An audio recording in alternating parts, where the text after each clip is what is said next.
여러분 안녕하십니까? 혁신 라이프 코칭 연수원 ICC 창설자 신현근 정신분석학 박사입니다. 제가 이번에 클래스 EU 클래스 마켓에 저의 영상 강의를 개설하였습니다. 이번에 처음 개설한 강의는 정신분석적 인간 이해 과목입니다. 제가 하는 강의 내용을 여러분께서 잘 아실 수 있도록 이 과목의 소개 영상과 첫 번째 강의 정신분석학의 정의와 두 가지 기본적 가설을 주제로 한 강의 영상을 여러분께 소개합니다. 이 두 개의 영상을 보시고 더 관심 있으신 분들은 직접 제 클래스 사이트로 들어가셔서 클래스에서 어떤 것이 진행되는지 검토하시고 여러분 주위에 있는 분에게도 제 강의가 있음을 알려주시면 고맙겠습니다. 여러분 감사합니다. 분석은 환자로 하여금 먼저 증상을 일으킨 갈등을 좀 더 잘 처리할 수 있도록 해줌으로써 증상을 일으킨 원인을 제거토록 해주어서 결과적으로 증상도 없어지고 정신생활의 다른 영역도 개선이 이루어지도록 하는 것이다. 분석가에 있어서 주된 관심은 이런저런 증상, 즉 이런저런 타협 형성이 아니라 환자가 갖고 있는 갈등의 근원과 성격이다. 이와 같은 견해가 옳다는 것에 대해서는 의심의 여지가 없다. 분석에서 초점을 맞추어야 할 것은 이런저런 증상이 아니라 전체적인 환자의 갈등이다. 동시에 다른 어떤 타협 형성처럼 갈등의 결과로 생긴 증상도 분석할 수 있다면 갈등에 대한 보다 나은 지식을 얻을 수 있도록 해준다는 점을 기억해야 한다. 이런 관점에서 볼 때 증상이 꿈과 다른 점은 하나도 없다. 꿈과 같이 증상도 환자의 갈등을 좀 더 잘 이해할 수 있게 해준다는 점에서 가치가 있다. 그러면 분석가는 환자에게 꿈에 대해서 연상을 해보라고 요구했던 것처럼 증상에 대해서도 연상을 해보라고 해야 되는가? 그래야만 된다. 르윈이 지적한 바와 같이 그렇게 해서 안 될 이유는 없다. 그러나 원칙에 있어서만 그렇고 꿈의 경우에서처럼 현재 그렇게 하지 않는 그럴 만한 이유들이 있다. 아무튼 일반적으로 환자에게 증상에 대해서 연상을 해보라고 요구하는 것으로서 다시 말하면 증상에 대해서 가능한 한 자유롭게 말할 수 있도록 하는 것이다. 증상의 의미를 파악하고 타입 형성의 형태로 증상을 발생시킨 환자의 마음속에 있는 갈등의 근원을 이해하는 데 있어서 이보다 더 좋은 방법은 없다. 오랫동안 지속된 증상이나 갈등의 발생과 역동적인 측면에 대해서 완전한 지식을 쉽게 또는 신속하게 얻기란 쉽지 않다. 그러나 어떤 경우에는 비교적 신속하게 증상의 의미를 추측할 수 있게 되는데 여기에는 몇 가지 이유가 있다. 중요한 이유 중에 하나는 많은 증상이 유년기의 갈등적 욕구를 다소 노골적이고 유화적인 방법으로 표현한다는 것이다. 이런 점에서 그런 증상들은 꾸밈이 없고 유년기의 꿈이나 환상과도 같은 것이다. 때때로 그런 환상은 명백한 의미를 가지고 많은 정보를 제공해 준다는 것을 우리는 알고 있다. 예를 들어서 한 조그만 소년이 아버지의 금치개를 갖기 위하여 아버지가 죽어버렸으면 하고 바란다면 어린이로 하여금 그와 같은 공상을 갖도록 한 것은 근친상간적이고 살부적이며 거세적인 욕구였다는 점을 추측하기는 어렵지 않다. 우리는 어린아이가 그와 같은 욕구를 의식하게 되었을 때 그것을 견디어낼 수 있느냐 또는 분석을 받고 있는 중이라면 그런 욕구가 어린이에게 해석되어질 수 있느냐는 점들에 대해서 관심을 두고 있지 않다. 우리가 관심을 두고 있는 것은 그 욕구들에 대한 우리 자신의 추측과 이해인 것이다. 유사한 내용을 소개하자면 한 성인 환자가 자신은 그동안 시계 간수를 제대로 한 적이 없다라고 말할 때, 즉 고등학교를 졸업할 때 아버지가 사준 시계는 바로 망가뜨려졌고 대학을 졸업할 때 훨씬 좋은 시계를 역시 얻었으나 몇 주 후에 잃어버렸으며 몇 년 뒤 크리스마스 선물로 세 번째 시계를 역시 아버지로부터 받았을 때도 잃어버리게 되어 결국 값싼 시계를 역시 아버지로부터 받았을 때도 잃어버리게 되어 결국 값싼 시계를 스스로 사서 낡을 때까지 몇 년 동안 차다가 새 시계를 하나 다시 사게 되었다는 것을 밝혔을 때 거기에는 내재된 어떤 욕구가 똑같이 존재하고 있음을 알 수 있다. 이 환자의 근친상간적이고 살부적이며 거세적인 욕구가 어린아이의 공상에서처럼 똑같이 그의 정상적 행동에도 관여되어 있지 않은가. 아니 환자의 정상적 행동은 어린아이의 공상보다 훨씬 더 많은 내용, 즉 자신의 근친상간적 욕구에 대해서 스스로 죄책감을 느끼고 자책하고 있다는 내용을 말해준다. 한 번에 알고 싶은 모든 것을 결코 알 수는 없다는 것을 염두에 두고 환자의 증상을 분석하고자 하는 매번의 시도로부터 될 수 있는 한 많은 것을 얻어내야 한다. 이와 같은 점을 보여주는 다른 예로서 은행을 들르기 몇 주 전에 상당히 마음이 편치 못했다라고 분석 초기에 이야기한 젊은 여자 환자가 있었다. 그녀는 그곳 은행에서 일하는 친구로부터 점심 식사를 같이 하자고 초대를 받았다. 그녀가 도착하였을 때 친구는 그녀를 지하에 있는 창문이 없고 문은 하나밖에 없는 방으로 데리고 갔다. 환자는 몹시 불안해졌고 변명을 댈 수밖에 없었다. 나는 그녀가 나에게 자신이 태어나기 전 어린아이로 죽은 언니 이야기를 바로 한 후에 위의 사건을 생각해낸 사실에 그녀의 주목을 집중시켰다. 환자가 말하기를 언니의 사진이 자신의 유년기 시절 동안 내내 자신의 경대 속에 보관되어 있었다고 했다. 그녀는 부모가 언니는 항상 좋은 애였고 자신은 나쁜 애로, 즉 안 좋은 쪽으로 자신을 언니와 항상 비교한다고 느꼈었다. 난 크면서 언니가 미웠어. 언니가 죽었다는 것을 좋아했던 것 같아. 물론 언니가 죽지 않았으면 내가 태어나지 못했을 거야. 때로는 어렸을 때 언니 대신 내가 죽었더라면 하고 바라기도 했어. 나의 중지에 대한 환자의 반응은 다음과 같다. 즉 그녀는 지하실 방이 그녀의 죽은 언니를 어떻게 해서 생각나게 했는지 알 수 없다고 했다. 왜냐하면 그녀의 언니는 지하에 묻히지 않고 지상에 있는 나쁜 땅에 묻혔기 때문이다. 그녀는 덧붙여 말하기를 물론 지하 식당에 들어갈 때 그 옆에 납골당이 있는 것을 보기는 했지요 라고 했다. 여기서 중재라는 말이 조금 어설프죠. 그게 개입이라는 말일 거예요. 인터벤션을 그렇게 번역하는 것 같아요. 그녀는 계속해서 말하기를 엘리베이터나 지하 터널을 지날 때 불안하고 특히 차가 지하 터널에서 멈출 때 빠져나오지 못할까 봐 몹시 불안하고 또는 엘리베이터 문이 제대로 열리지 않을까 봐 불안하다고 했다. 이와 같은 증상의 분석을 통해서 볼 때 환자의 폐소 공포증은 최소한 어느 정도 언니와 부모를 질투하고 살해고자 하는 욕구에 관련된 갈등의 한 결과라는 것이 분명하다.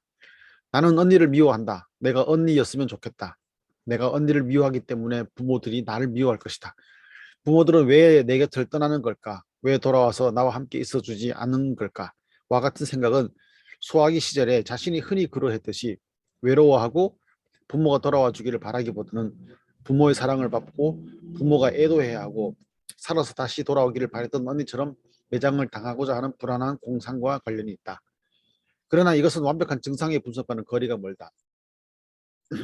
예를 들어서 왜 언니가 죽게 되었는가에 대한 환자의 유년기적 공상이나 그녀의 근친상간적 욕구, 음경선망, 그리고 학문 출생의 공상 등에 대한 아무런 내용도 밝혀주지 않는다.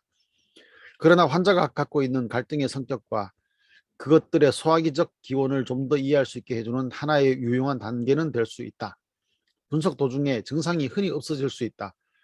그럴 때는 갈등을 구성하는 이드, 자아, 그리고 초자아의 파생물들 간의 균형이 이동됨으로써 증상이 없어졌다는 것을 확신할 수 있다.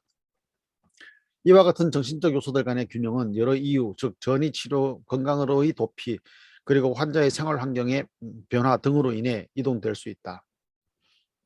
그러나 내가 여기서 고려하고 싶은 것은 이동은 갈등을 분석함으로써 얻은 진전의 결과로 생기는 이동인 것이다. 실질적인 분석적 진전은 모든 환자가 지닌 갈등의 한 부분인 여러 가지 타입 형성들, 즉 신경증적 증상이나 억압적인 면, 본능적인 만족을 추구하는 능력, 그리고 많은 성격적 특성들에게 필연적으로 변화를 가져다 준다.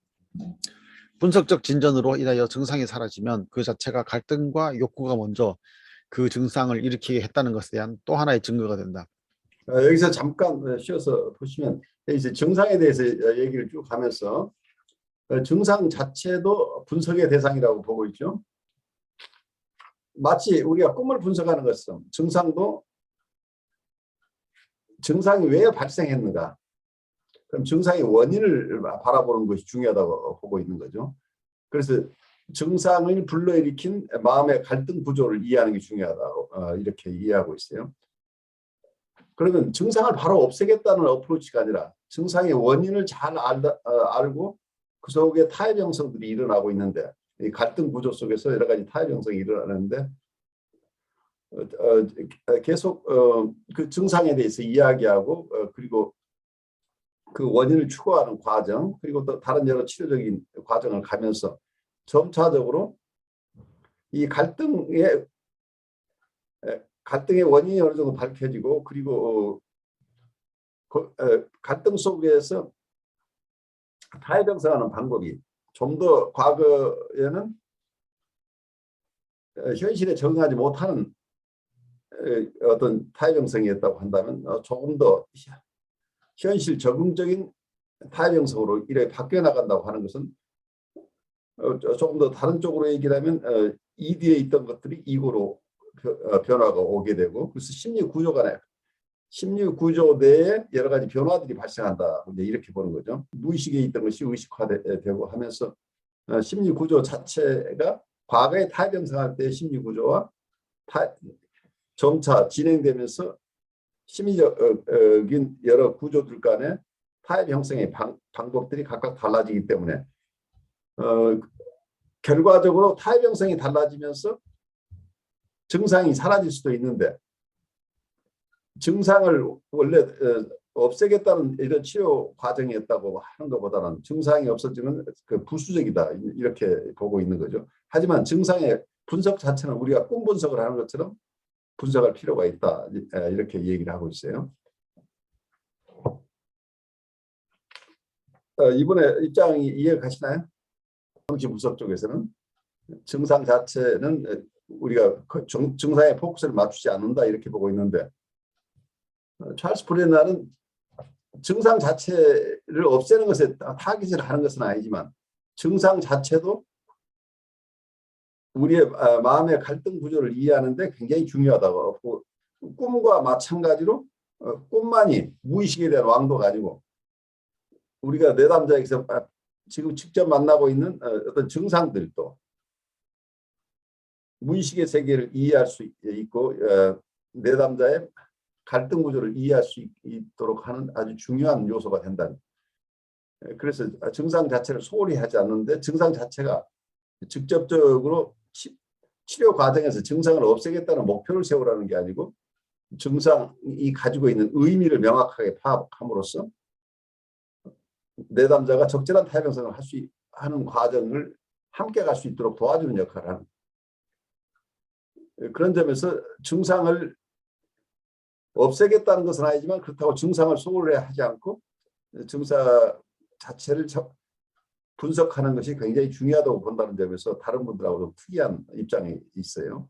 증상 분석 자체도 꿈 분석과 마찬가지로 우리가 아니면 일상에서 만나는 어떤 농담이나 재치나 이런 일상 삶 안에서 일어나는 어떤 무의식의 발현이나, 아니면 우리가 직업의 선택이나 배우자의 선택이나 이런 여러 과정 속에 일어나는 무의식의 발현, 아니면 우리가 어떤 큰 실수를 하는 경우에 언어의 실수나 행동의 실수나 여러 가지 다양한 형태로 무의식이 발현되는 것, 이런 현상들이 우리의 삶 전체에 무의식에 영향을 미치기 때문에 어떤 우리 그래도 가장 낯익게 우리가 알 수 있는 게, 증상은 이분이 처음부터 가지고 온 거기 때문에 증상 자체의 의미를 파악하는 것, 증상이 무엇에서 온 것인지, 어떤 갈등 구조 때문에 증상이 지금 일어나고 있는지를 파악하는 것 자체는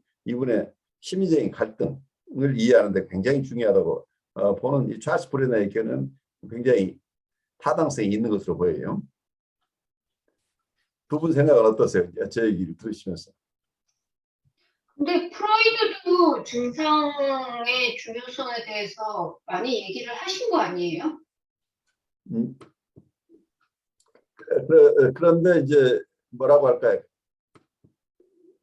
프로이드 얘기를 모든 게 다 프로이드도 시작이 됐는데 어떤 것을 더 강조했느냐는 부분이죠. 그 증상이 어떻게 해서 오는지를 다 설명을 했지만 그 증상 자체를 분석한다는 아이디어는 그렇게 다른 분들이 하는 얘기가 아니었던 것으로 보여요.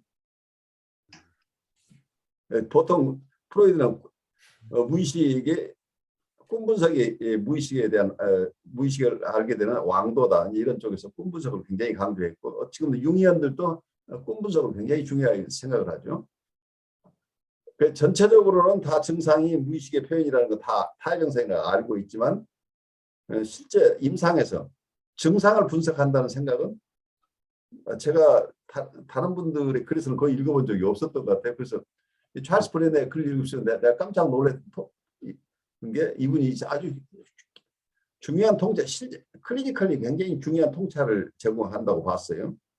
왜냐하면 우리는 무의식을 이해하는데 고급스럽게 아주 꿈 분석을 하거나 이렇게 해서 심리의 가장 밑바닥에 있는, 그래서 심층 분석을 하는 거가 증상에 관심을 갖는 게 아니고 심리 역동적으로 사이코다이내미컬리 저 밑바닥에 있는 무의식의 세계를 이해해야 된다고 하는 이드 사이카리 쪽에서 입장은 어떤 면에서 증상을 경시하는 결과가 가져올 수도 있었던 거죠. 클리니컬리는 증상 자체는 그냥 부수적인 거니까 지금 중요한 것은 무의식을 이해하는 것이다. 그래서 다이렉트리 무의식의 내용, 어떤 갈등 구조가 속에 있는지 이쪽에 더 어텐션을 처음에 뒀던 것으로 보여요. 그런데 찰스 프레너는 굉장히 미국적이에요. 굉장히 실용적인 어떤 접근인데 어떤 면에서 이 무의식의 세계가 중요하다는 건 다 이해하는데 그 무의식이 꿈 분석이나 이런 다른 분석에서 무의식을 우리가 알 수 있지만 우리가 그냥 증상이라고 그냥 쉽게 보아넘길 수 있는 이 증상 자체의 미닝을 깊이 우리가 어프로치하게 되면 꿈이나 다른 영역에서 볼 수 있는 무의식을 이 증상을 통해서도 알 수 있다고 하는 거죠. 프랙티컬리 증상 분석을 통해서 이분을 도울 수 있다고 하는 이런 어프로치는 다른 사람들을 조금 놓쳤던 부분이 아닌가 싶어요. 근데 저는 잘 이해가 안 가는 게 증상이 어떤 내담자의 어떤 특정한 행동 양식이나 뭐 무슨 말하는 그거는 밖으로 드러나는 모든 것을 얘기하는 거 아닌가요? 그렇다면은 증상의 분석 없이 어떻게 무의식을 이해할 수? 예. 증상은 보통은 마다의 컨버전 히스테리아 같으면 어떤 분이 팔에 마비가 왔어요. 아니면 다리에 마비가 오거나 이런 경우에 의학적으로는 전혀 이분이 마비가 올 만한 이유가 없는데 심리적인 원인으로 마비가 왔다고 한다면 이분에게서 이 마비가 온 것은 그 의미는 무엇인가 한다면 이제 이런 경우에 과거의 경험이나 판타지하고 연결되는 경우들을 프로이드는 실제 자기 임상에서 많이 얘기를 하고 있죠. 그러니까 증상이라는 게 꿈처럼 어떻게 보면은 현실처럼 보이는 증상인데 그 증상 속에는 판타지가 좀 많이 들어있다는 생각이 들거든요. 그렇죠. 그 네. 판타지를 배경으로 한 것이라는 게 무의식이 네. 밑바닥에 깔려 있는데 우리가 이해하는 것은 의식 부분밖에 보지 않기 때문에 전체적인 의미를 우리가 파악하기 힘들다. 그래서 그 예를 들어서 증상에 집중해가지고 증상을 없애는 쪽으로 이렇게 하게 되면은 소위 말하는 그 도루묵이 된다는 거 있잖아요. 그렇죠. 그러니까 그 증상 증상이 자체의 의미를 명확하게 알아야 되는 게 우선인데 이걸 없애는 쪽으로 먼저 가버리면 보통 단기 치료에서는 증상을 없애는 쪽으로 가죠. 네. 전에 한번 어떤 사람 그 자매가 있는데 그 증상이 있었거든요. 그 증상이 있는데 상당히 그 가족으로부터 소외당하고 버림받은 느낌을 가지고 있는데 그게 나중에 알고 보니까 자기 그 언니 이야기로는 거의 한 3년 정도를 가족과 떨어져 지낸 것으로 나오고 있고 나중에 그걸 한 5년 정도 지났구나. 그제서야 알게 된 게 3년이 아니라 3일. 정확하게는 시간적으로는 거의 이틀밖에 안 되는 시간인데 그거를 3년의 시간이라는 판타지를 가지고 있고요.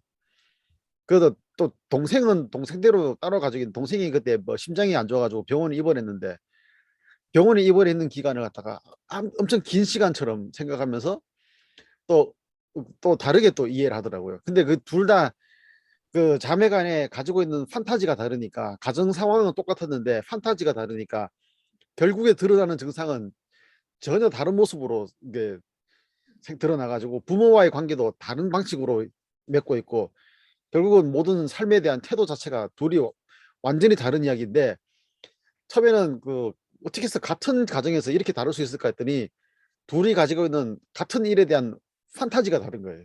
예, 그렇죠. 예. 그러니까 그 판타지가 다른 것에 따라서 이게 무의식적인 판타지인데 의식화되지 않고 이 무의식적인 판타지가 의식적인 활동들 혹은 행동들을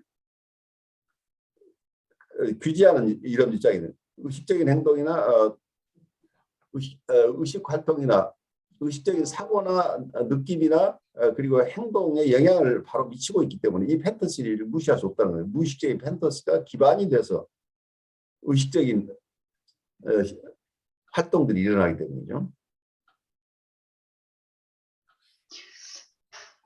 그러면은 이런 것도 제가 저희 어머니에 대한 얘기를 가끔 하잖아요. 예, 예. 예, 근데 예를 들면 우리 엄마는 제가 조금 이렇게 단호하기도 하고 성격이 좀 약간 이렇게 엄마한테 이게 좀 약간 부담스러운 우리 엄마 입장에서 그 딸일 수도 있는 거예요, 제가. 저는 딸로서 어떠냐면은 그냥 내 감정이나 내 상황이나 이런 게 제가 굉장히 어렸을 때부터 FM이고 굉장히 이렇게 좀 이렇게 좀 이렇게 막 이런 딸이었다 그랬잖아요. 음.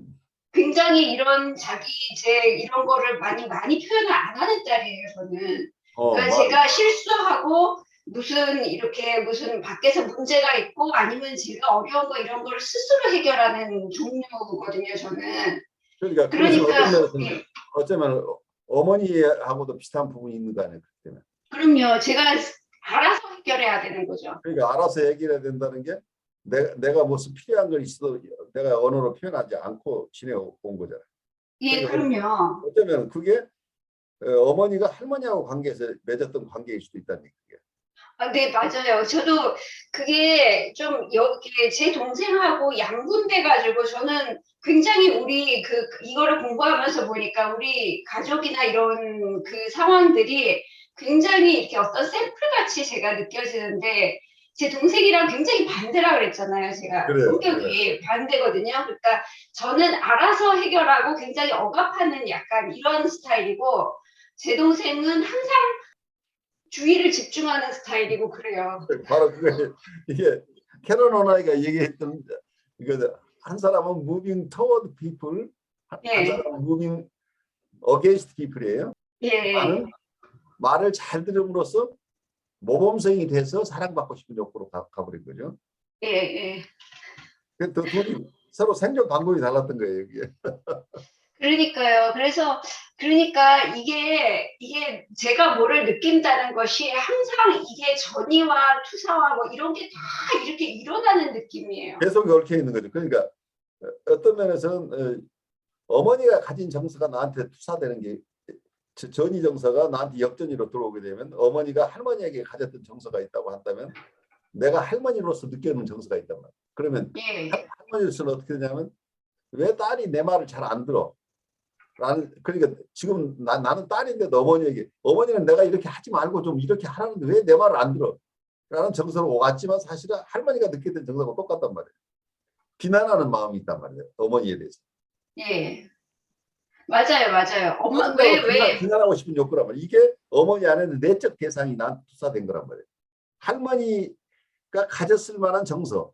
그리고 내적 대상이 할머니가 굉장히 짜증내고 화내는 할머니를 어머니가 마음속에 가지고 있는데 그 정서를 나한테 투사를 하니까 내가 바로 그 정서에 오염돼서 내 역전으로 와버리는 거예요. 그러니까 내가 엄마에 대해서 짜증스럽고 화나고 싶고 공격하고 싶은 욕구가 생기나. 그러니까 왜 이렇게 쓸데없는 막 이런 게 굉장히 많고 제가 그 말이 딱 맞는 게 제가 아주 어렸을 때 우리 엄마랑 외할머니 중간에 제가 앉아서 텔레비를 본 적이 있는데요.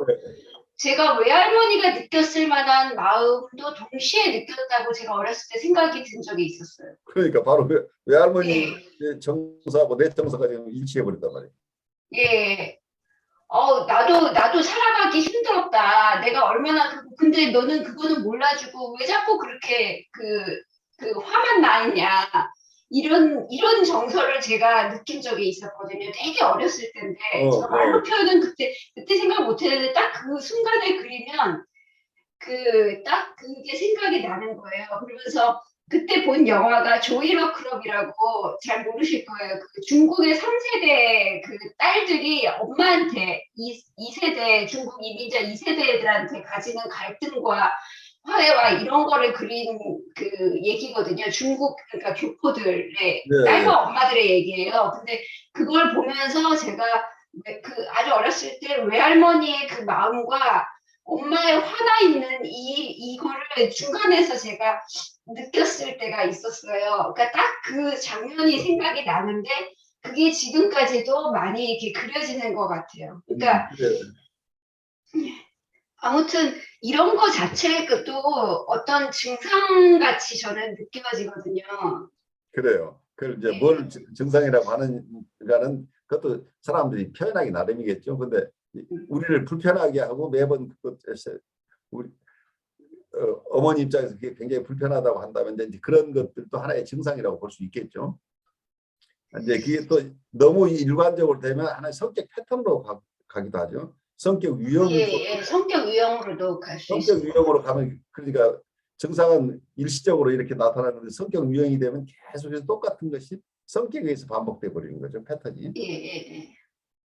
그러니까 성격 유형도 결국은 증상과 거의 같은 것 구성이 되는 거죠. 어떤 왜 그렇게 발생했느냐고 보면 이런 무의식적인 역동들, 어떤 무의식적인 판타지란 말이에요. 이게. 그 어린아이의 사고는 어린아이는 언어가 충분히 발달되지 않았기 때문에 최초의 우리의 띵킹은 바로 판타지라고 얘기를 해요. 그 대상관계 이론가들은 이 판타지라는 말을 굉장히 넓게 쓰는데 판타지가 결국은 어떤 이미지를 통해서 생각하는 거예요. 그래서 어떤 원시적인 프리미티브한 띵킹을 판타시라고 얘기하기 때문에 판타시 자체가 대상관계 이론에서는 굉장히 넓게 써서 띵킹하고 거의 같은 어린아이들의 띵킹은 결국은 이미지네이션이나 어떤 이미지 를 통해서 하기 때문에 이것 자체가 하나의 판타시로 드러나는 거죠.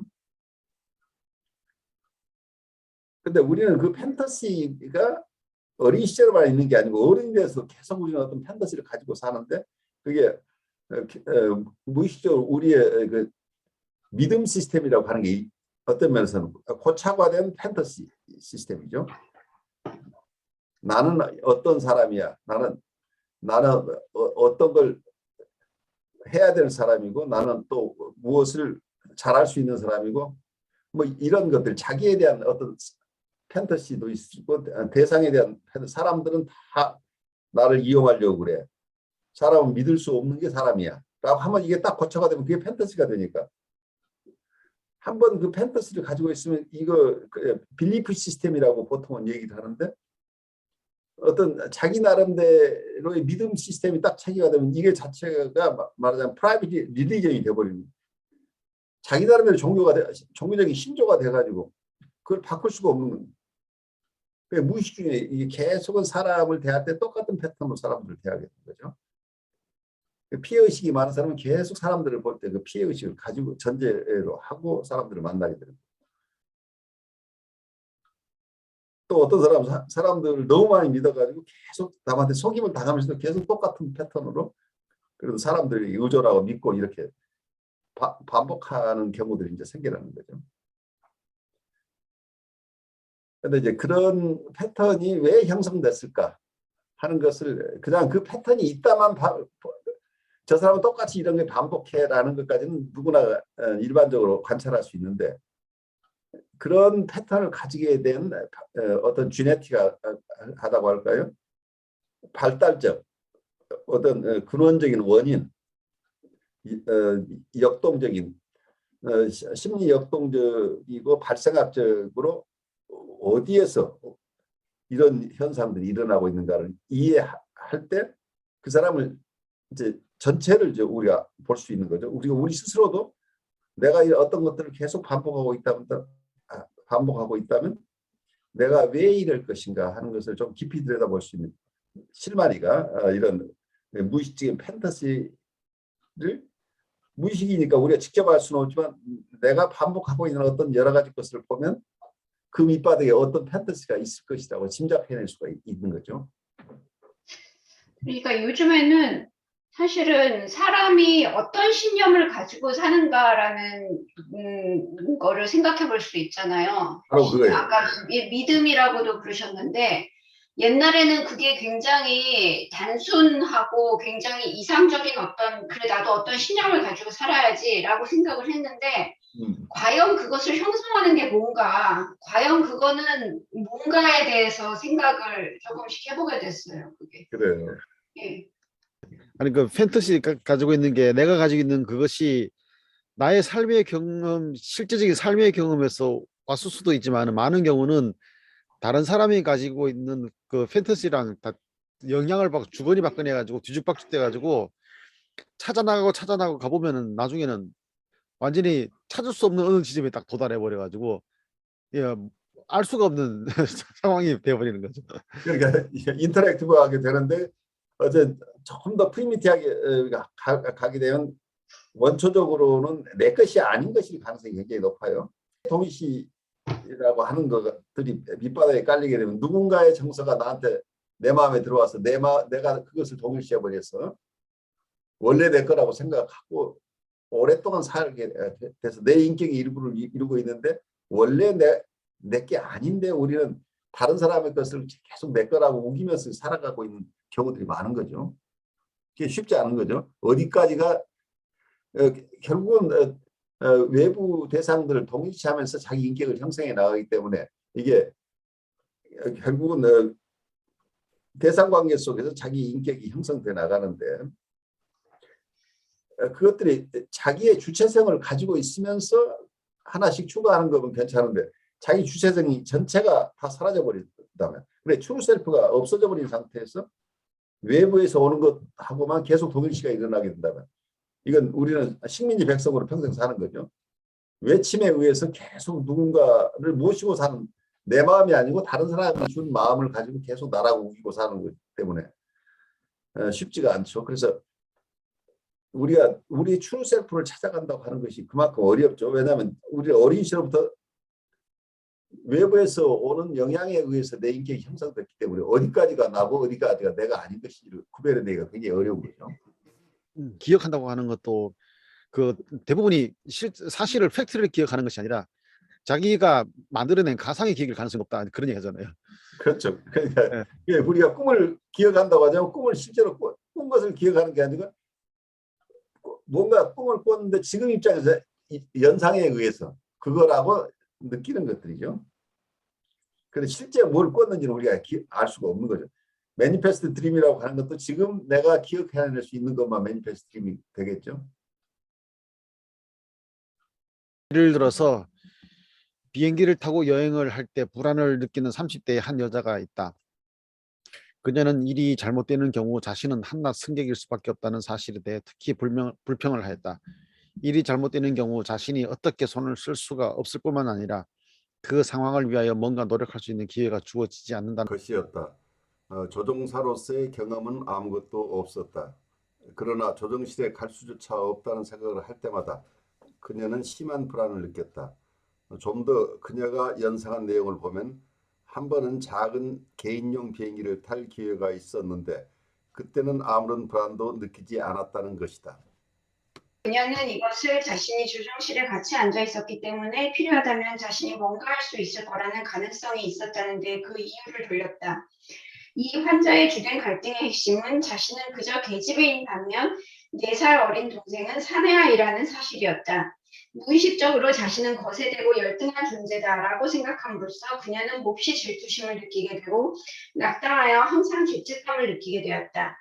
비행기의 조종대가 어떤 모양인가를 알고 있다면 환자에게 있어서 자신의 다리 사이에 조종대를 두고 비행기의 조종실에 앉는다는 것이 조종사들에게 조종대라는 것은 기쁨을 주는 막대, 즉 성기로서 알려져 있다. 무의식적으로 성기를 갖고 싶어하는 그녀의 요구를 충족시켜줬을 거라는 것을 쉽게 짐작할 수 있다. 조종실에 갈 수 없다는 생각은 다음 2가지에 밀접하게 연관된 무의식적 생각들의 파생물 또는 표상으로서 이해할 수 있다. 하나는 만일 그녀가 남자라면 남근을 가졌다 할 모든 일이 잘 될 것이고 무서운 일이 일어날 위험성이 없을 것이므로 안절부절해야 할 필요가 없었을 것이라는 생각이다. 다른 하나의 무의식적인 생각은 아버지와 남동생을 죽이고 거세하고자 하는 욕구로서 그것은 자신을 몹시 놀라게 만들었다. 좀 더 연관을 시켜보면 그녀의 증상은 다음과 같이 이해될 수 있다. 비행기를 탄다는 것은 환자에게 있어서 남근을 가진 남성이 되는 것을 상징한다. 그냥 승객만 된다는 것은 열등하고 거세된 여자가 된다는 것을 상징한다. 그녀가 느끼던 불안은 어떤 남자가 다리 사이에 큰 막대를 두고 비행기를 몰고 가는 것이 자극이 되어 일어난 질투와 차례적이며 거세하고자 하는 욕구에 관련된 위험, 즉 처벌과 보복적인 생식기 손상에 대응하여 일어난 것이다. 비행기에 대한 두려움을 그녀가 처음 이야기했을 때 환자는 자신의 남동생에 대한 질투나 분노, 그리고 그의 성기를 자신이 갖고 싶어 한다는 것을 거의 의식하지 못하였었다. 약간 관련된 생각, 즉 세상은 남자의 것이고 여자는 이류 시민일 뿐이라는 사실에 대한 씁쓸한 정도는 의식하고 있었지만 남동생에 대한 개인적인 유감은 없었다. 있다면 오히려 남동생이 원하는 이상으로 그에게 보호적이었다. 분석이 진전됨에 따라 그녀는 자신이 갖고 있는 은경선망의 여러 가지 요소들을 좀 더 잘 인식하게 되었다. 우울한 정동, 아버지와 남동생에 대한 질투, 그들과 어머니에 대한 분노, 육이나 생식기의 손상, 그리고 사랑의 상실 등에 대한 죄책감과 두려움 등이었다.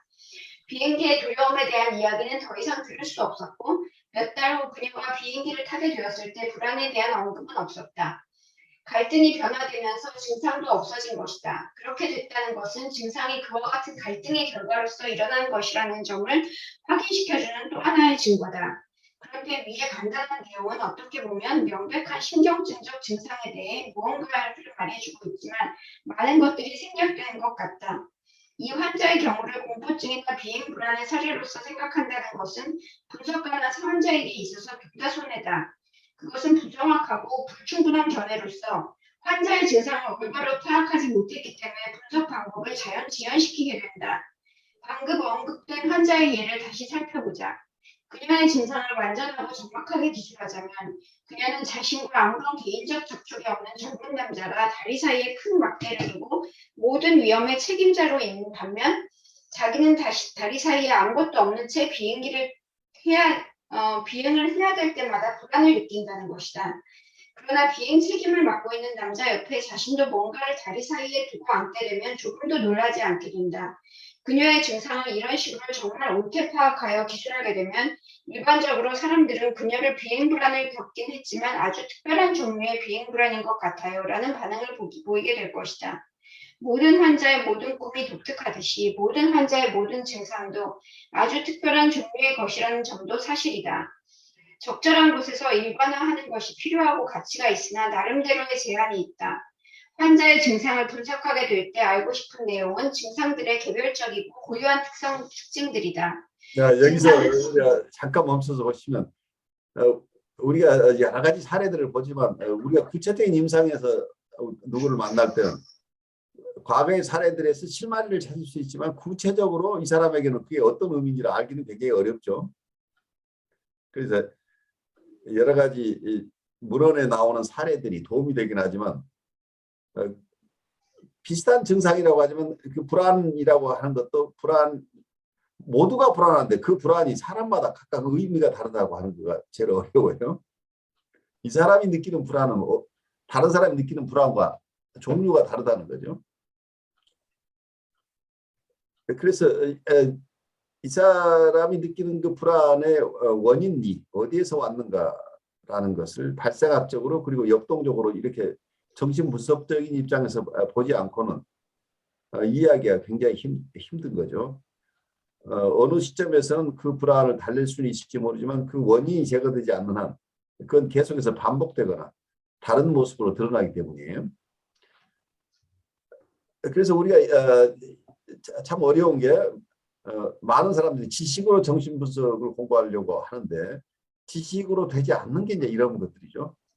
많은 것을 아무리 많은 것을 공부를 하더라도 구체적인 사람마다 어떤 현상이 일어났을 때 그 현상은 많은 사람이 경험하고 있지만 그 현상의 원인들은 각각 다르다. 그래서 그 비슷한 현상의 의미가 사람마다 다르고 발생 기원이 다르기 때문에 과거에 내가 공부했던 것이 도움이 되긴 하지만 구체적으로 이 사람을 내가 알고 있는 그런 지식을 가지고 이분을 파악하려고 하는 순간에 내가 이 사람을 놓쳐버리는 거죠. 그래서 어떤 지식 위주로 사람들을 보기가 어려운 게 이제 이런 것들이죠. 증상에 대한 일반화는 여러 환자들에게 발견된 증상들 간의 유사점들에 대해 관심을 기울이는 데 도움을 준다. 그와 같은 유사성을 알게 되면 어떤 환자의 갈등적 요소들에 대한 유용한 힌트를 얻게 된다. 그러나 동시에 유사한 욕구나 두려움이 매우 서로 다른 타협 형성을 만들어낼 수 있다는 점을 기억해야 되는 것과 마찬가지로 유사한 타협안이라고 해서 항상 유사한 욕구와 두려움이 있다는 것을 가리키는 것이 아니라는 점을 기억해야 한다. 다시 말해 그와 같은 힌트는 조심스럽게 사용해야 한다는 것이다. 표면적으로 비슷한 다른 사례에서 그와 같은 힌트가 잘 들어맞았다고 해서 현재 당면한 사례에도 맞는 것으로 무비판적으로 받아들여서는 안 된다. 여기도 찰스 브레네가 제가 좀 얘기한 것하고 똑같은 얘기를 하고 있죠. 그러니까 굉장히 어떤 힌트를 얻는데 도움이 되지만 그 힌트를 너무 지나치게 사용하려고 할 때는 바로 우리가 함정에 빠지는 그런 얘기죠. 그러니까 실마리로서는 도움이 되지만 내가 가진 그 실마리와 관련되는 지식 가지고 이 케이스를 끌고 가려고 할 때 바로 무리가 생기는 거죠. 그러면 내가 만나는 이 사람의 구체적인 상황을 내가 도외시하는 결과가 되어버리기 때문에 어쩌면 폭력적인 거죠. 이 사람은 실제 다른 원인에 의해서 지금 이렇게 어려운데 내가 알고 있었던 케이스에서 가지고 있던 원인이나 그 경과를 과거의 것을 여기다 대입해서 이 사람을 파악하려고 하면은 이 사람 입장에서는 전혀 이해받지 못하는 느낌이 되어버리는 거죠. 자기하고는 전혀 상관없는 얘기들을 분석가가 계속 하게 된다면 그분은 굉장히 치매적으로 느낄 수밖에 없는 거죠. 유사한 욕구나 두려움으로부터 상이한 증상이 나올 수 있다는 것은 임상을 할 때 항상 염두에 두어야 할 또 한 가지의 요점을 우리에게 알려준다. 그것은 잘 아는 것이지만 반복해서 말할 가치가 있다. 이화적이고 본능적인 욕구나 자기처벌적이고 자기파괴적인 성향 또는 이들의 혼합이 대부분 정신적 갈등을 일으켰을 때 형성되는 타협안은 하나나 몇 가지의 신경증적 증상에 결코 국한되지 않는다. 언제나 성격적인 측면의 어떤 결과를 초래하게 되는데 그중 일부는 소위 신경증적 성격 장애라고 불리우는 명백히 병적인 것이며 어떤 것은 정상 범위 안의 것이고 또 다른 것은 확실하게 정상 또는 병적인 것으로 구분하기 힘든 것이다. 다시 말해서 환자의 증상은 결코 독립된 현상은 아니다라는 것이다. 증상들의 역동적 기초와 근원은 동일한 환자의 중요한 다른 타협 형성에도 언제나 밀접하게 관련이 되어 있다. 우리는 성격신경증과 증상신경증을 구분하는 데 익숙해져 있지만 그 구분을 생각하는 만큼 그렇게 중요하지 않다. 그러네요.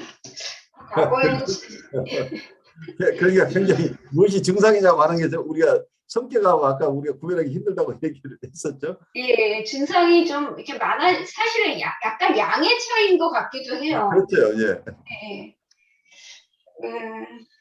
과거에는 진단을 내리는 데 있어서 환자가 전환 증상, 불안과 공포 또는 강박사고와 강박행동 등의 증상을 겪고 있느냐 하는 점들이 중요하였고 성격적 문제들은 분석이 시작된 후 치료 과정 중에 나타나게 되었을 때 대개 언급이 되었다.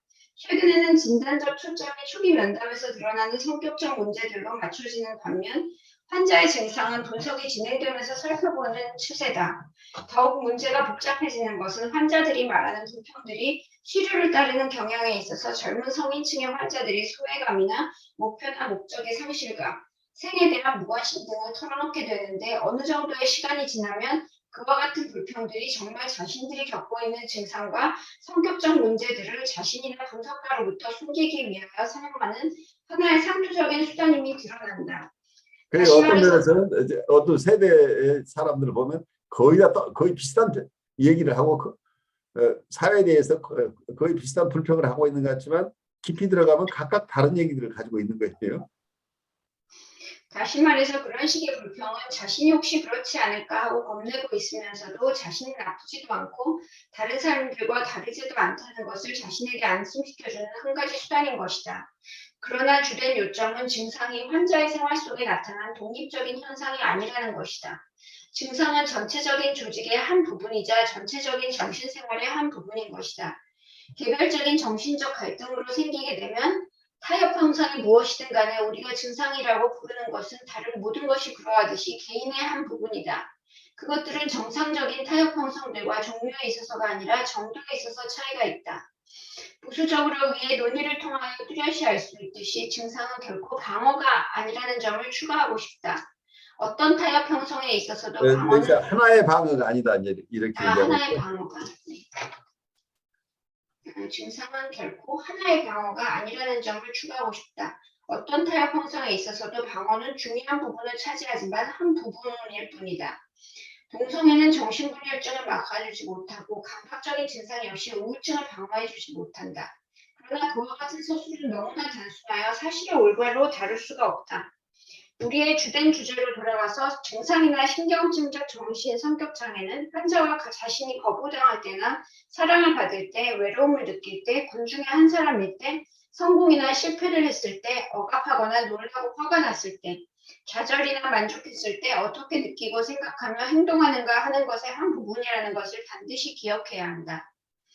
다른 어떤 정신적 현상과 마찬가지로 증상도 환자의 생활과 꼭 들어맞는다. 증상이 아무리 오랫동안 지속된 것이고 반복된 것이라 할지라도 그것은 환자의 의식에 출현케 되는 모든 꿈이 비록 유아적 잠재 내용을 담고 있을지라도 어느 정도는 꿈을 꾼 사람의 생활 속에서 일어난 사건들과 관련이 있는 것과 마찬가지로 매번 그 순간에 환자가 생각하고 경험한 것과 관련이 있다. 우리가 지금까지 흔히 그래왔지만 신경증적 증상은 환자 자아의 조직적이고 통합되어 있으며 정상적인 부분과 별개의 것으로 생각하는 것은 옳지 않다. 예를 들어 한 환자가 계속적인 유통이나 두통 또는 위통을 호소한다고 하자. 그의 증상을 분석한다는 것은 단순히 그런 증상에 대하여 생각하는 바를 묻는 것 이상을 의미한다. 그러나 증상에 대한 그의 연상도 물론 소홀히 하거나 무시해서는 안 된다. 환자가 무슨 말을 하든지 주의를 기울일 필요가 있다. 결국 증상을 기술하기 위하여 사용하는 단어는 그것에 대한 환자의 첫 번째 연상이기 때문에 꿈을 기술할 때처럼 특별한 중요성을 갖게 된다. 그러나 여기서 강조가 되는 것은 증상 분석에 있어서 증상이 출현하거나 또는 재출현한 심리적 상황을 많이 알아야 되는 것에 대한 중요성이라고 할 수 있다면 어제, 오늘 또는 주말 동안에 일어난 동통과 관련된 특정 사건에 대해서 알 수 있으면 좋다. 환자가 동통을 감지했을 때 하고 있었던 일이나 감정, 생각 등은 환자가 무의식적 갈등에 대한 귀중한 실마리를 흔히 제공해준다.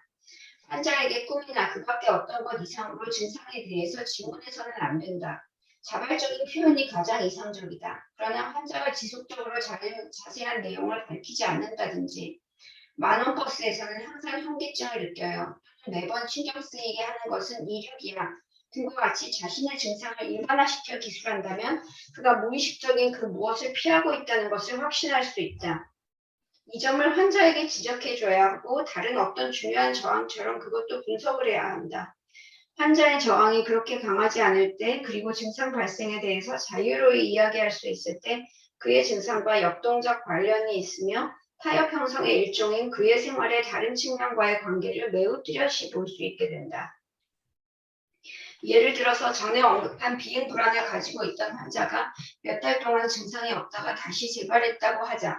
분명히 가져야 할 의문은 무슨 사건이 그녀의 재발에 관여되었는가이다.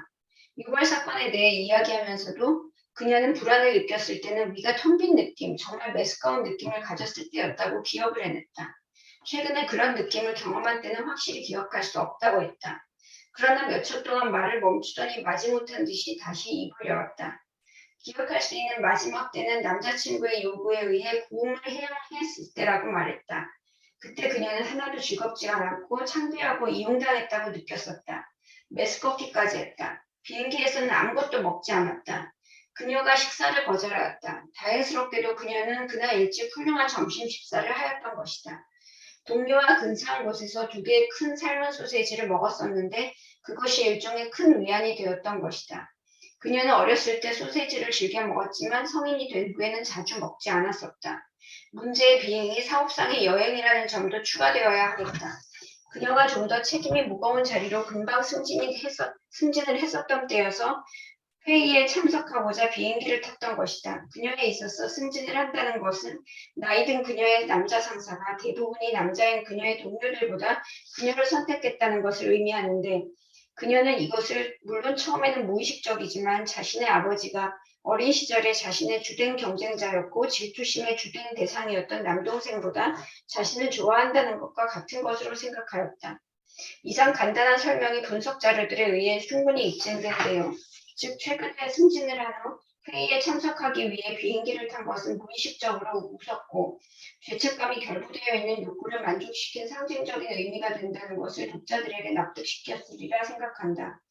그와 같은 것은 그녀가 동생의 성기를 물어뜯음으로써 승리를 거두고 자신이 이제 성기를 갖게 되었다는 것과 집에서 귀여움을 받은 사내 아이가 되었다는 것을 의미하였다.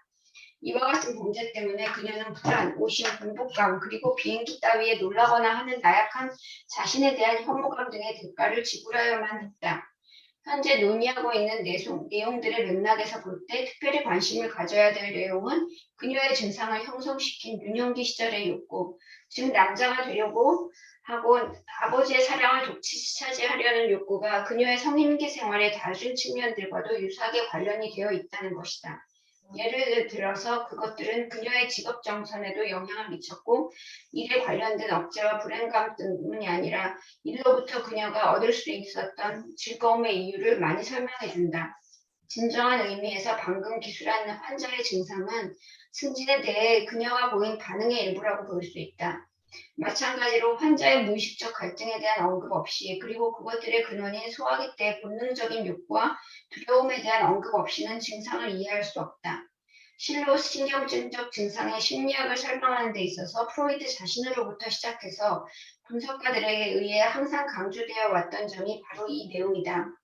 환자를 볼 때 염두에 두어야 할 점은 증상이 재발할 때마다 그 이유는 현재 상황의 그 무엇인가가 유년기의 본능적 갈등을 자극했기 때문이라는 것이다. 여기서 그 무엇인가 하는 것은 환자의 생활 환경의 변화일 수도 있고 성적인 경험도 될 수 있으며 분석하는 가운데 일어나는 어떤 것, 즉 특히 전이 가운데 나타나는 어떤 것일 수도 있다. 무슨 이유에서든지 과거가 여러 가지 방법으로 현재에 반복해서 나타났듯이 과거가 신경증적 증상으로서 현재에 활동하게 된 것이다. 증상은 그와 같은 많은 방법의 하나라는 것을 기억해야 한다. 특정한 점에서 다른 것들과 구별될지는 모르나 결코 완전한 분리가 될 수는 없으며 실제적으로 중요한 점은 증상이 환자의 생활의 다른 측면과 맺고 있는 연관성이 그것들 밑에 깔려있는 갈등을 이해하는 데 중요한 실마리를 제공해 줄 수 있다는 것이다. 이상으로 증상과 분석 기법에 있어서 그것의 중요성에 대한 언급은 충분하리라 본다. 환자의 정신적 갈등의 성격과 근원을 이해하는 방법으로서 역시 가치가 있는 정신세계에 또 하나의 특징들이 있다. 백일몽, 의식적 환상 또는 몽상이라고 일컬어지는 것들이 바로 그것이다. 자, 여기에는 여기서부터는 이제 다시 우리가 백일몽 판타지에 대한 거니까 우선 이 증상에 대한 얘기들을 여기서 조금 더 여러분들 남아있는 것 하고 오늘은 마무리를 하죠.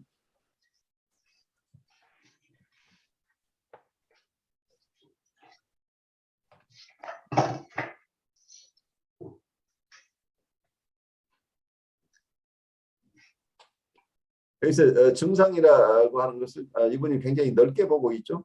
증상이 단순하게 하나의 증상으로 출현하는 게 아니고 마음의 심리적인 갈등 구조가 밑바닥에 있다고 한다면 마음의 갈등이 있다고 하면 그 갈등은 증상으로 드러나기도 하지만 보통 정상적인 어떤 활동 모습으로 드러나기도 하고 여러 모습으로 드러난다는 거죠.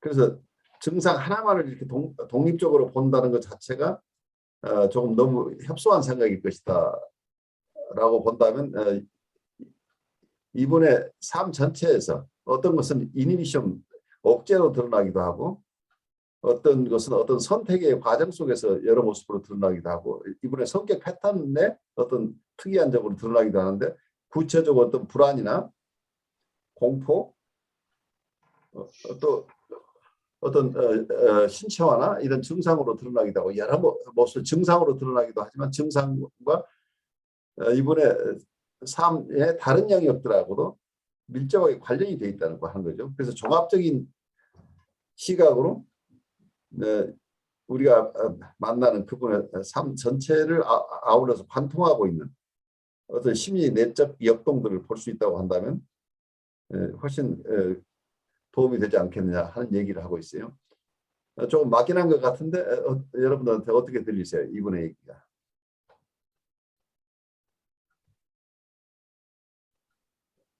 저는 굉장히 어떻게 보면은 신체적인 것 있잖아요. 네, 습관이나 뭐 예를 들면 어떤 성적인 것도 마찬가지고 표정이나 이런 굉장히 신체화로 나타나는 것들의 거의 굉장히 많은 부분이 증상처럼 느껴지는 때가 많아요. 그렇죠. 그러니까 정상과 이상이 구별하기 굉장히 힘들어요. 그래 증상 눈을 가진 사람이 보면 증상인데 보통 사람은 그냥 증상이라고 보기보다는 이 사람의 삶의 패턴으로 그냥 보고 이분이 자주 반복하고 있는 습관이다 이렇게 볼 수도 있겠죠. 습관에서 나오는 어떤 현상을 볼 수 있는데 또 보면은 이분의 삶에 굉장히 어려움으로 작용하는 것들이라고 한다면 그때 그게 하나의 증상으로 우리가 볼 수도 있겠죠. 그런데 이분의 그 증상이라고 우리가 레코그나이즈 때 증상으로 인정되는 그것뿐만이 아니라 이분의 다른 삶의 영역에서도 어쩌면 이분이 가지고 있는 근본적인 갈등 구조 속에서 오는 영향을 받을 수밖에 없다는 얘기죠. 그래서 다른 영역에서 우리가 잘 살피게 되면 이분의 삶의 방식이나 사람들과 교류하는 방식이나 행동 방식이나 아까 얘기한 표정이나 이런 모든 것들이 이 갈등 구조하고 연결되어 있을 거라는 얘기죠. 그러니까 그중에 하나가 눈에 잘 띄는 게 증상일 것이라는 얘기죠. 증상이라고 보이지 않는 여러 가지 것들까지도 포괄해서 보는 것이 어쩌면 우리의 내담자뿐만이 아니고 우리 스스로나 우리가 자주 만나는 친구나 동료들을 이해하는 데 도움이 될 가능성이 있죠. 근데 이게 증상이라는 게 어떻게 보면은 그냥 단순하게 증상이 무엇이라고 딱 규정을 못 하잖아요. 이게 그렇게 얘기할 수 없는 거죠. 예, 굉장히 복잡한 심리적인 거가 드러나는 건데 그 많은 경우에는 실제 내면에 가지고 있는 갈등이라든지 어떤 그 내면의 이야기하고 전혀 다른 형태로 증상이 드러나가지고요. 어떨 때 그 반동 형성이나 이런 것들이 일어나기 때문에 전혀 다른 모습으로 드러날 수 있죠. 또 어떨 때는 전혀 연관성 없는 미신 같은 그런 행동들도 일어나잖아요. 그래서 자기가 그 불안해하는 게 있다 그러면은 증상에서는 그 불안을 떨치기 위한 거기 때문에 방어형. 완전히 다른 어떤 행동을 하면서 그걸로 불안을 떨치는 그런 작업을 하고 수도 있기 때문에 사실 이 증상만 가지고 우리가 뭔가를 찾아낼 수 있다라고 기대할 수는 쉽지는 않은 것 같고 그 시간이 걸리면서 그 사람의 어떤 삶 전체를 관찰하지 않고서는 실질적으로 그 증상이 뭔지도 모를 것 같은 그런 생각이 그러니까 처음에는 과거에는 증상 중심으로 이렇게 증상 먼저 보고 그리고 성격 얘기는 나중에 했는데 요즘은 보통 사람들이 캐릭터를 그분의 성격 구조가 어떤 것인지를 먼저 더 주안을 둬서 보면서 점차적으로 증상이 무엇인가가 드러난다. 이렇게 지금 강 목사님 얘기하시는 방식으로 접근하는 거가 일반적으로 보여요. 그래요. 이 사람의 성격 유형 자체가 어느 정도 윤곽이 드러나려면 우리가 상당한 관찰이 필요하죠. 그러면 그 유형에서 드러나는 여러 현상 중에는 이게 증상이라고 보이는 것들도 식별이 되어 나오겠죠. 그런데 처음부터 무엇이 증상인지를 알기는 또 쉽지 않은 거죠.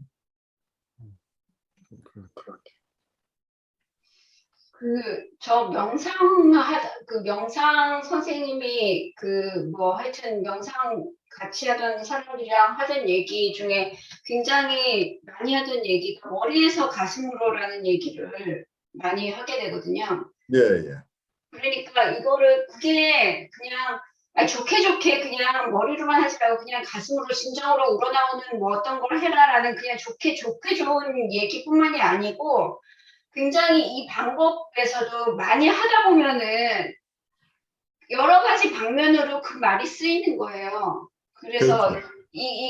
근데 사실 내담자를 이해하고 어떤 사람을 이해하는 게, 보는 게 여러 측면에서 지금 이렇게 보게 되잖아요. 참 어려운 얘기인 게 우리가 지금 어떤 무슨 뭘 분석한다는 것을 머리로만 할 수가 없잖아요. 그래서 제가 뭐라고 말을 표현을 못하겠지만 굉장히 어떤 전체적으로 던져주는 어떤 감정이나 또 여러 가지를 통찰해 갖고 할 수 있는 것을 할 때 그게 가능한 것 같거든요.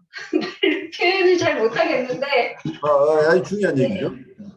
예, 아무튼 그 명상을 할 때도 그 얘기를 많이 써요, 저희가. 그러니까 이 단계로 비로소 이렇게 머리에서 가슴으로 이렇게 하여튼 여러 가지가 이렇게 통할 때 굉장히 어떤 판단 능력이나 뭐를 통찰할 수 있는 거나 여러 가지 어떤 경지나 여러 가지가 이게 진전이 된다고 생각이 들잖아요. 그래서 그러니까 굉장히 중요한 얘기를 하고 계시는 게 네. 지금 우리가 가슴으로 내려온다고 하는 게 이게 결국은 우리의 이모션하고 관련되는 거죠. 이모션이라는 게 원시적인 정서들을 보통 에펙트라는 용어로 쓰죠. 많은 경우에 에펙트가 어쩌면은 전번에 우리 컨버그 공부할 때 컨버그는 에펙트가 드라이브보다 먼저 에펙트로부터 드라이브가 나온다고 이런 이론까지 나오죠.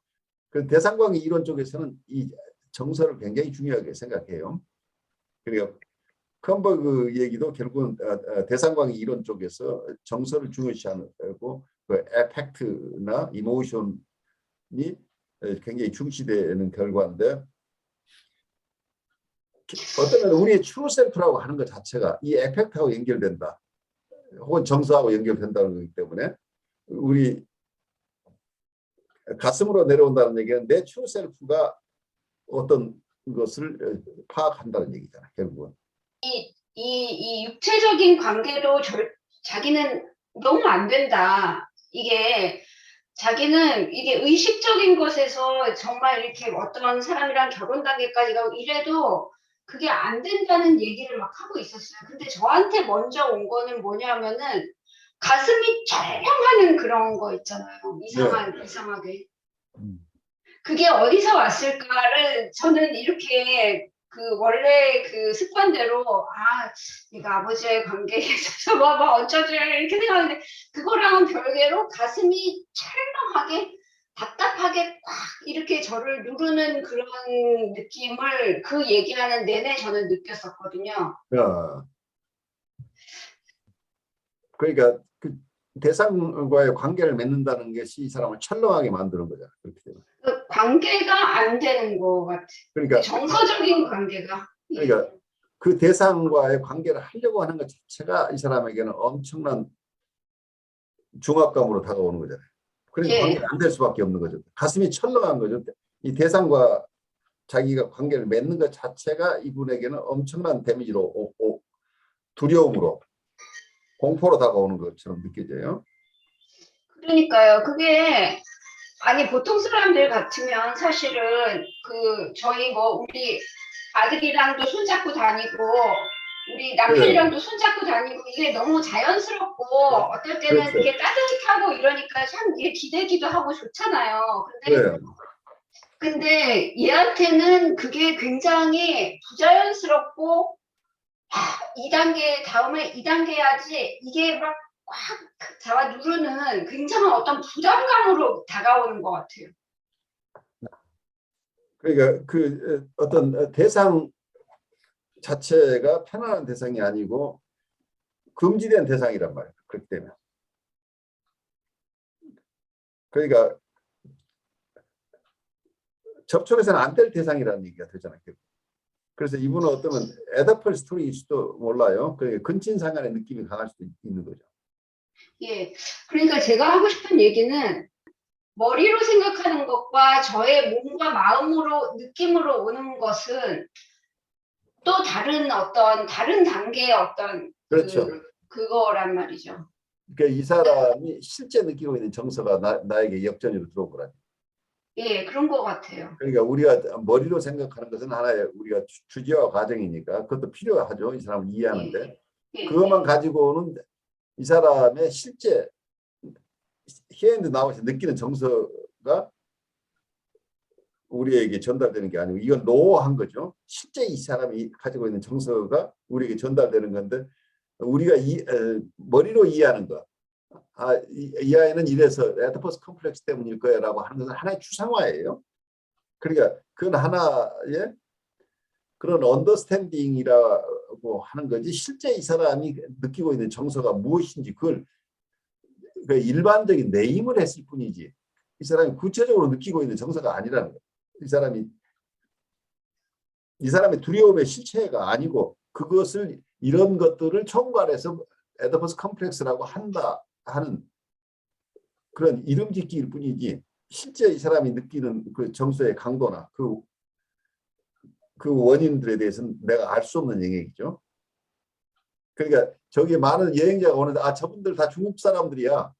맞아요. 중국 사람들인데 그 중국 사람 한 사람 한 사람 이 사람이 와서 선생님 좀 도와주셔야 할 때 이 사람이 무엇이 힘들어서 도와달라고 하는 건지 나는 모르잖아요. 근데 제가 중국 사람이라고 얘기하는 건 맞아요. 그렇지만 중국 사람이 다 똑같은 게 아니라니까. 그러니까요. 그래서 그러니까 아무튼 모든 사람이 다 에디퍼스 컴플렉스가 있어요. 그런데 예. 그 에디퍼스 컴플렉스가 어떤 모습으로 발현하는가는 100명이면 100명이 다 다르다는 거예요. 그래서 그 이름을 안다고 해서 우리가 안다고 생각하는 게 우리 오만이라. 그 현상을 설명하는 용어를 안다는 정도 가지고 사람을 이해하는 게 아니라는 거죠. 훨씬 더 깊고 그 복잡한 그런 문제 같아요. 그러니까 거기에는 무의식적으로는 금지되어 있는 어떤 사랑 대상이라는 얘기죠. 그런 것 같아요. 근데 한편으로 보면 그런 사람들 이별에 대한 그 두려움이 있잖아요. 네. 예. 그런 것들이 강한 사람들이 말하자면 그 친밀함을 견디지 못하는 것은 이별이 두렵기 때문이라는 그런 이야기가 있거든요. 그래서 뭔가 분리불안이라든지 그런 쪽으로 만약에 있다 그러면은 이제 친밀해진다는 것이 이제 그만큼 이별이라는 것이 힘들어지니까 그게 그 어떻게 보면 재앙처럼 다가올 수도 있는 거거든요. 친밀함이.